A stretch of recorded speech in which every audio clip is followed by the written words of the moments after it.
L'an 1626. Charcuterie. Chamarande est un vaillant mousquetaire du roi. Ou plutôt était, car il a osé braver l'interdiction par Richelieu de se battre en duel.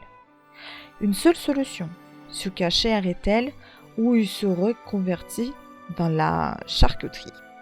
Heureusement, cette fine lame est aussi une fine gueule et fait mouche en donnant ses lettres de noblesse à une modeste bouillie blanche de la veillée de Noël. En effet, depuis le Moyen-Âge, au retour de la messe de minuit, il est de coutume de se réchauffer avec une soupe de lait épaissi avec de la mie de pain et de la fécule, enrichie d'un peu de graisse et, plus rarement, de petits bouts de jambon ou de volaille. L'ex-mousquetaire a l'idée d'y ajouter du corps avec de bons morceaux de porc et d'affiner la recette qui évoluera en cantimini, à chacun sa botte secrète.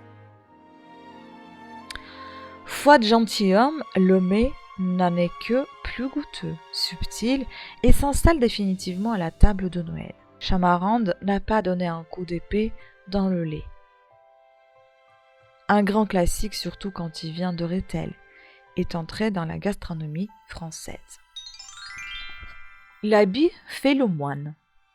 Qui donc a eu l'idée de présenter le boudin en boyau? Ou des moines du Havre pour avoir l'impression de manger de la viande le vendredi? Ou le cuisinier de la baronne de Staff pour que ce soit plus facile à cuisiner et surtout à servir? Dans les deux cas, c'est astucieux. Le rêve d'Olof.